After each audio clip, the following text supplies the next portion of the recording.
Alors, nous allons maintenant lire dans les livres, on peut se mettre debout, dans les livres de Josué et les livres de Luc.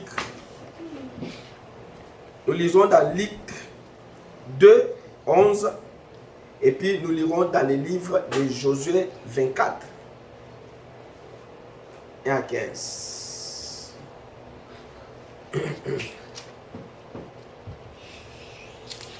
Luc 2, verset 2, chapitre 2, verset 11 seulement. Et puis nous lirons dans Josué 24, 1 à 15, mais je lirai seulement 14 et 15. La Bible dit ceci.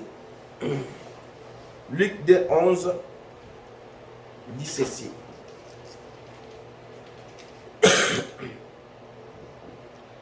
C'est qu'aujourd'hui, dans la vie de David, il vous est né un sauveur, qui est le Christ, le Seigneur. Amen. Alors je lis dans Josué, livre de Josué, chapitre 24, verset 15. Parce que j'ai oublié ma lunette à la maison, c'est pourquoi je ne saurais pas lire beaucoup de textes. Alors pour le reste, le Seigneur va ajouter des bénédictions. Alors Josué 24, je lis seulement le verset, je crois 14 et 15. Ok. Josué 24, 14 à 15.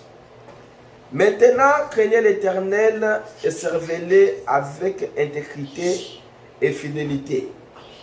Faites disparaître le Dieu qu'ont servi vos pères de l'autre côté du fleuve et en Égypte, et servez l'Éternel. Et si vous ne voulez pas, si vous ne trouvez pas bon de servir l'Éternel, choisissez aujourd'hui qui voulez-vous servir, ou les dieux que servaient vos pères au-delà du fleuve, ou les dieux des Amoréens dans les pays desquels vous habitez. Moi et ma maison, nous servirons l'Éternel. Amen. Amen. Prions le Seigneur. Éternel Dieu Tout-Puissant, Seigneur Jésus de gloire.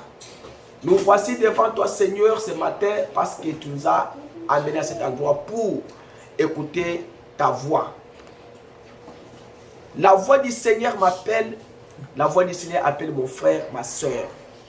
La voix du Seigneur appelle ceux qui sont prédestinés à l'écouter et à y entrer.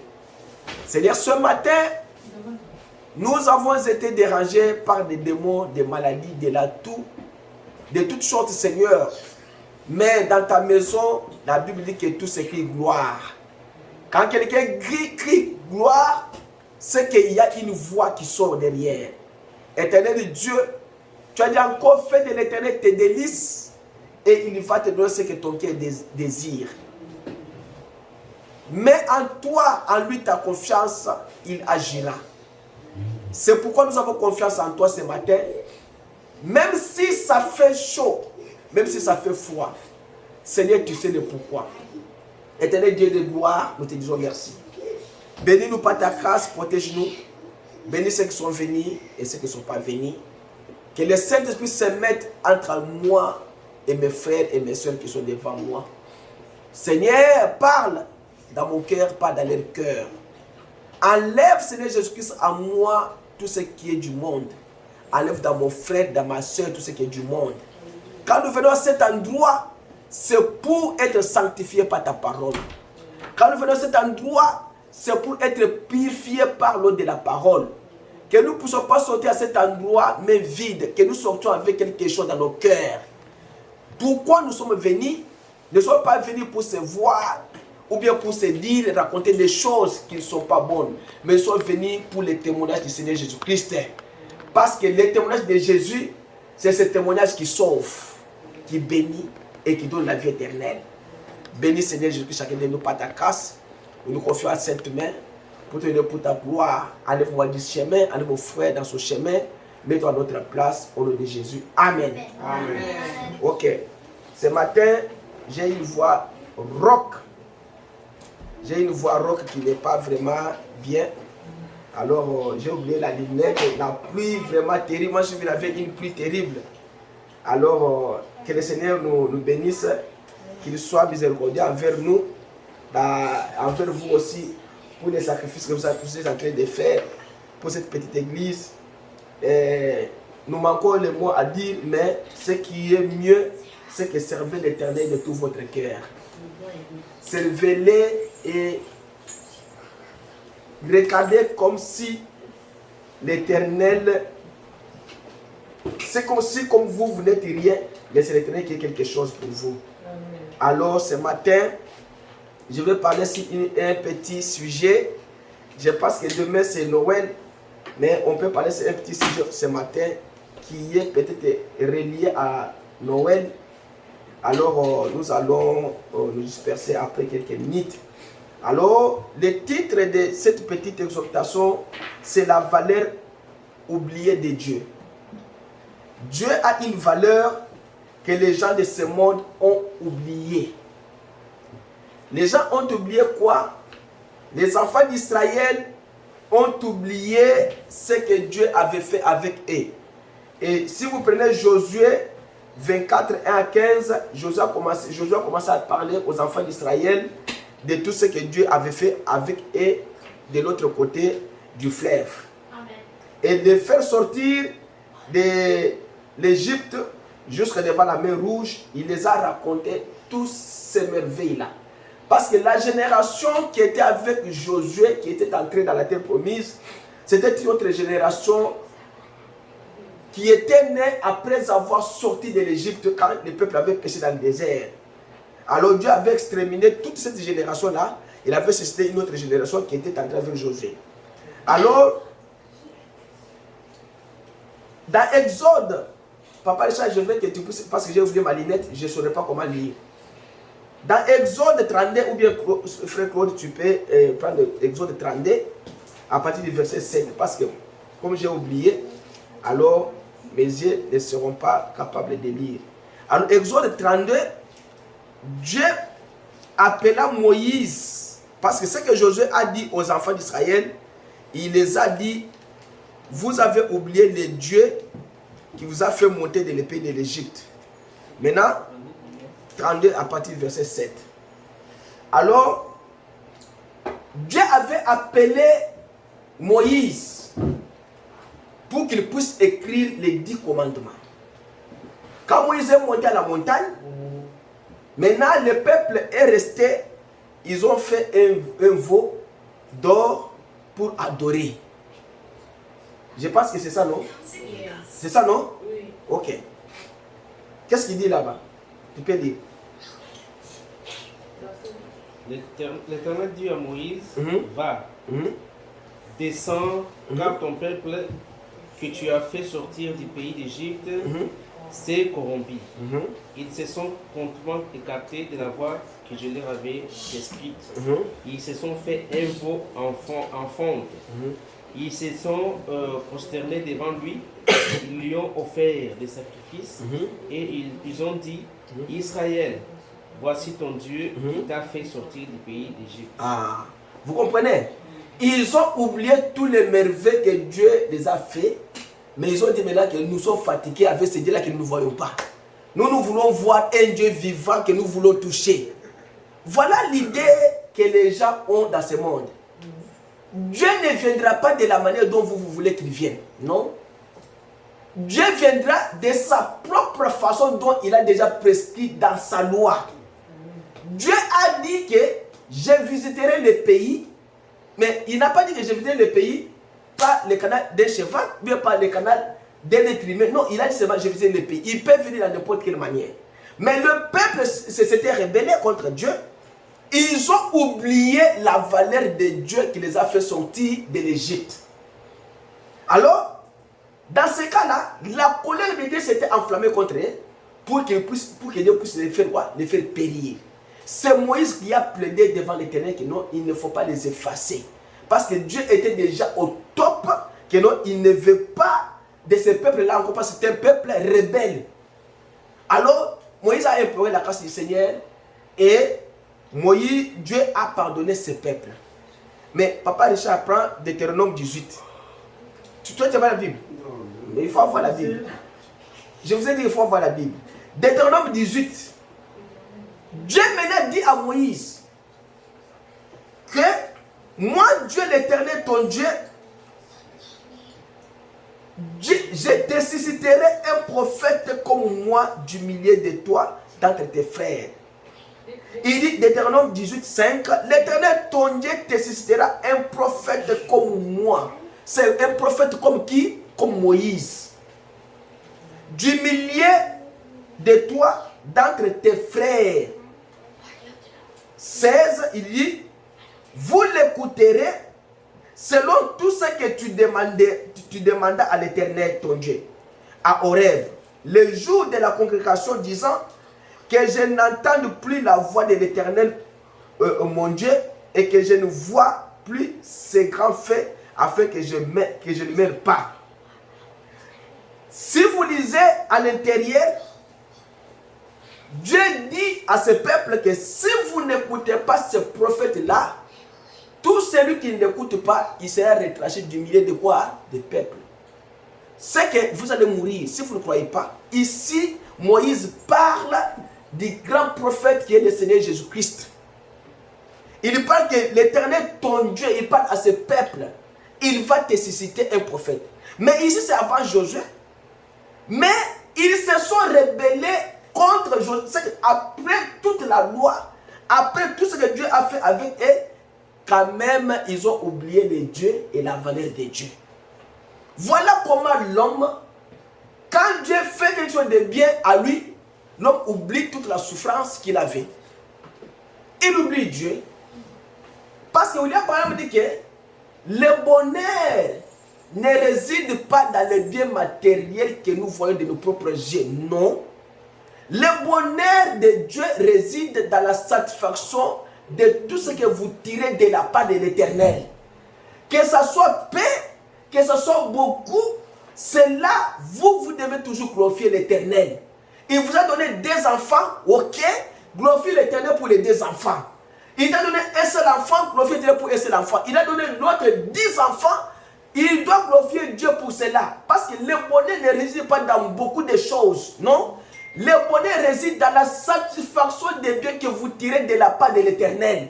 C'est que Dieu veut de toi, Dieu veut que toi tu puisses avoir un peu d'argent, parce que si tu as beaucoup d'argent, tu vas te marier à beaucoup de femmes. Et c'est tout. Dieu dit que non, toi si je te donne 1 million, tu auras au moins 40 femmes. Dieu dit que si moi je te donne beaucoup d'argent, toi une femme, alors tu auras beaucoup de maris, beaucoup de amants. Dieu sait comment classer les choses. Quand Dieu avait dit au peuple d'Israël que je vous susciterai un prophète, Dieu savait qu'il y aura un sauveur qui viendra au monde pour sauver l'humanité. Parce que le monde était dans le chaos. Moi et toi, quand nous étions dans les entrailles de nos pères, nos cocos avaient déjà été, ils étaient déjà perdus. Et la personne qui devait les ramener dans leur droit initial, ce n'est que Dieu lui-même qui devait descendre pour les sauver. Quand il les a sauvés, et nous aussi dans les entrailles de nos pères, nous étions aussi sauvés. Parce que Abraham a donné la dîme à Melchisedec. La Bible dit que même Lévi était dans les entrailles d'Abraham quand Abraham donnait la dîme à Melchisedec. C'est que nous aussi, quand Dieu a sauvé nos grands-pères, nous aussi nous étions aussi sauvés à partir de ce sang-là qui avait déjà coulé. C'est pourquoi Jésus-Christ n'a pas sauvé 2 fois, il a sauvé une seule fois pour tout au calvaire. Alors vous devez avoir ça dans votre tête. L'homme avait perdu, mais la perte que l'homme avait perdue dans le jardin d'Éden a poussé l'homme, a poussé Dieu de pouvoir venir verser son sang lui-même. Parce que la Bible dit dans, je peux dire Hébreux 7 ou Hébreux 9, que le sang de taureau et de bouc, si le sang de taureau et de bouc pouvait au moins sanctifier quelqu'un, à combien plus forte raison le sang de Jésus-Christ pouvait ôter même les péchés, même la conscience du péché ne pouvait pas rester dans la mémoire de l'adorateur. Ça veut dire que le sang de Jésus, c'est un sang pur, c'est un sang qui sauve, c'est un sang qui a la bénédiction, C'est un sang qui a la guérison à l'intérieur. C'est un sang qui a la protection à l'intérieur. C'est un sang qui a la délivrance à l'intérieur. Parce qu'à partir de ce sang-là, toi et moi, nous avons la vie que nous avons. Toi, tu ne peux pas, tu n'as pas ta propre vie. Les gens disent dans ce pays, je suis déjà venu en Amérique, laisse-moi faire ma vie. Tu n'as pas ta propre vie. Tu peux dormir, Dieu peut dire que chut, et c'est fini. Parce que quand l'homme dort, il y a un canal qui lui sépare avec ce monde. Il peut être dans un autre monde des songes pour ne pas revenir dans ce monde ici. Parce qu'il n'y a pas seulement ce monde ici qui existe. Il y a plusieurs mondes qui existent. Si vous croyez que ce monde ici existe, non, il y a des autres mondes quelque part. Laissez-moi vous dire, entre la Russie et la Chine, il y a un endroit où on ne peut pas habiter. Parce qu'il y a tellement de neige, de glace, des années et des années. Maintenant, les Blancs ont parvenu à dire, non, pourquoi cet endroit ne peut pas être habité? Ils ont creusé. Quand ils ont creusé, ils ont trouvé qu'en dessous là-bas, il y a des plantes. C'est en dessous de ces neiges-là, il y a des plantes. C'est que tout un pays en dessous des glaces.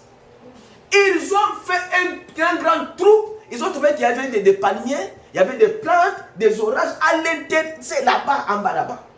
Comment ce monde s'est trouvé là-bas, en bas?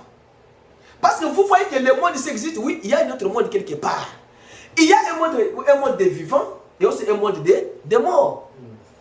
Quelqu'un peut mourir, il va aller aussi dans un autre monde. Quelqu'un dort, il est aussi dans un autre monde. Parce que dans la naturelle comme ça, nous pesons que nous sommes des grands. Nous sommes rien. Nous sommes rien. Les petits canaux qui séparent l'homme, la mort, le sommeil et la vie, c'est un canal que si Dieu dit que tu ne traverses pas, tu ne peux pas traverser pour rentrer dans la vie comme ça. Un ami était mort au travail, ils étaient dormis à toi, Népalais. Alors les deux sont sortis, ils sont venus, on a commencé à travailler avec eux. À 10h, on les appelle. Et il y a la police à la maison, on vous appelle là-bas. Quoi? Or, il y avait le girlfriend de l'autre là qui était venu pour rester avec son fiancé à la maison. Mais il a trouvé que son fiancé était dans la couverture, mais il était mort. Sans toucher. Ok, le matin, quand les deux sont sortis, ils l'ont laissé au lit et il était bien. Mais quand sa fiancée est venue maintenant pour regarder, faire des programmes, il a trouvé qu'il est mort au lit. Et on a amené la police a amené l'ambulance, on a amené à l'hôpital, à la mort. C'est pour vous dire, mon frère, Dieu peut décider aujourd'hui que non, c'est fini pour toi, tu ne dois pas revenir de l'autre côté. C'est pourquoi il ne faut pas vous enorgueillir à votre vie. La vie de Jésus, c'est la vie qui est une vie éternelle. C'est la vie de sanctification, c'est la vie de purification. Alors, Dieu a vu maintenant que moi, comme ce peuple pêche, ils ont péché, commencé à pécher, je dois les exterminer. Moïse a dit que non, laissez-les, parce que les gens vous diront que non, tu les as fait sortir de l'Égypte, alors maintenant, tu les as fait périr dans le désert, alors moi j'aurai la honte, j'aurai des problèmes, tout ça, Dieu a pardonné. Mais quand même, quand Dieu a pardonné, Moïse est passé et Josué est venu à la place de Moïse. Dieu a dit à Josué, garde la loi de Moïse, que j'ai prescrit Moïse à Horeb. Qu'est-ce qu'il avait dit à Horeb? Il lui avait donné la loi de la Bible. Parce que Deutéronome, c'est un livre de la loi. Alors, il a tout dit, il a tout donné. Il a dit à Josué que si tu marches sur la voie de Moïse, je te bénirai. Toi, tu ne seras pas la queue, tu seras la tête, tu ne dois pas emprunter, tu prêteras. Il a donné toutes les promesses, Dieu a donné toutes les promesses, c'est fini, et le peuple marchait bien. À la fin, Josué a compris que, bien que nous marchons avec eux, mais il y a toujours des doutes dans l'assemblée de l'Éternel. Il y a toujours des gens, quand ils viennent à l'église, ils n'ont pas confiance même au prédicateur, mais il est quand même au banc. Josué a compris, ah moi je ne peux pas aller là-bas, l'église de Josué là. C'est comme ça que dans ce pays, tous les enfants que moi j'avais reçus à ma maison, ils se sont rebellés contre moi, ils se disent que non, il y a vieux Bertin, on a tout ça la vie. Mais attends-moi quoi ça sortit de la vie n'a été. C'est que moi, je vous conduis vers la vie éternelle. Et il y a des autres personnes qui viennent vous dire non, moi, quand l'église a vie, nous sommes déjà dans ces pays, nous sommes pas mis. Mais je vais vous dire, en France, vérité, il n'y a pas même un seul qui s'est en sorti. Tous sont sombrés dans les ténèbres jusqu'au jour d'aujourd'hui. Pourquoi? Parce que quand Dieu met devant vous quelqu'un pour vous conduire, ayez confiance en ces personnes-là. Et si vous n'avez pas confiance, et pourquoi vous êtes là? Si vous êtes un véritable chrétien, va en face de la personne. Dis-lui que non, toi tu ne m'inspires pas de la confiance. Parce qu'il y a un frère qui est allé dire à un pasteur, c'est le frère prie dans une autre église, sa femme prie dans l'autre église. La femme a dit que non, moi, je vois que je n'ai pas confiance en ce pasteur ici, mais je ne fais pas dans cette église-là, moi je vais dans une autre église. L'homme part dans une autre église, la femme part dans une autre église. Ça n'a pas fait aucun problème. Et le pasteur n'a pas fait un problème. Il a accepté ce que la sœur a dit, la sœur reste, alors le frère a aussi accepté de sortir d'aller dans une autre église. Et c'est normal. C'est pourquoi tout ce que nous faisons sur cette terre, Dieu a dit à Moïse que j'ai fait ces choses pour que le peuple ait confiance en toi. C'est que Dieu place ses paroles dans ses serviteurs pour que vous puissiez écouter les serviteurs ce qu'il dit. Parce que moi, si je parle de moi-même, j'ai fait une publicité de moi-même. Mais si je parle du Seigneur Jésus-Christ, j'ai fait la publicité du Seigneur Jésus-Christ parce que c'est votre vie. Alors il a compris que ce peuple n'a pas confiance en moi. Alors Josué maintenant a commencé à leur parler de Josué 24. Comme vous vous rebellez contre l'Éternel, vous ne croyez pas ce que Dieu dit et vous ne me considérez pas, il a tout parlé. Quand il a fini, il leur a dit que comme vous refusez tout ce que je vous dis, maintenant moi et ma maison nous servons l'Éternel. Si vous ne voulez pas les servir, alors allez servir les dieux que vos pères ont servi de l'autre côté du fleuve. Allez servir les dieux comme vos pères les servaient en Égypte. Tout ça, il a terminé. Mais qu'est-ce que le peuple a répondu? Le peuple prenez au moins Josué 24, à partir du verset 16. Le peuple a compris qu'il est en danger. Si Josué les lâche, c'est fini, ils sont en danger. Prenez Josué 24. 24, 16. Hein?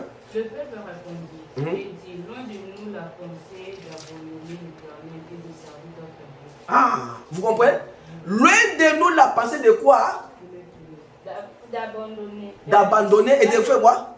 Loin de nous la pensée d'abandonner l'Éternel et de servir d'autres dieux. Ah, c'est qu'il y avait d'autres dieux qui servaient de l'autre côté. Mais dans tout ça, Dieu a dit que non, ok, comme vous avez dit comme ça, moi je vous pardonne, mais la promesse de Deutéronome 18 là, reste toujours là-bas. L'Éternel, ton Dieu, te suscitera un prophète comme moi du milieu de toi, d'entre tes frères. Celui qui va l'écouter vivra, celui qui ne va pas l'écouter, il sera retranché du milieu de son peuple. Il va mourir. Maintenant, le peuple avait oublié les dieux qui avaient fait de bonheur. Mais comme la promesse est restée, écoutez Malachie 3,16 ce qu'il dit. Malachie 3,16 il dit, car moi l'Éternel, je ne change pas. Ça c'est Malachie 3,16. Il dit que je suis l'Éternel qui ne change pas. Je ne peux pas dire la chose aujourd'hui et demain encore la balouquer. Non. J'ai dit et je me limite par là. Et vous, fils de Jacob, vous n'êtes pas consumés. Il vous dit que vous n'avez pas le Saint-Esprit. Parce qu'un chrétien qui est consumé par le fait, c'est un chrétien qui a le Saint-Esprit. Si vous n'êtes pas, il dit que ici vous n'avez pas le Saint-Esprit, vous n'êtes pas consumé. Dès les jours de vos pères, vous vous êtes détourné de mes statuts. Dieu commence à leur parler que non, du temps de Moïse, du temps de Josué, du temps de celui-ci, vous vous êtes détourné de mes statuts, de mes lois, de mes commandements. Ça c'est une valeur de Dieu oubliée. C'est que vous avez oublié tout ce que Dieu a fait dans votre vie. Est-ce que vous pouvez dire que non, Dieu ne vous a pas béni? En quoi Dieu ne vous a pas béni? En quoi Dieu n'a pas béni quelqu'un?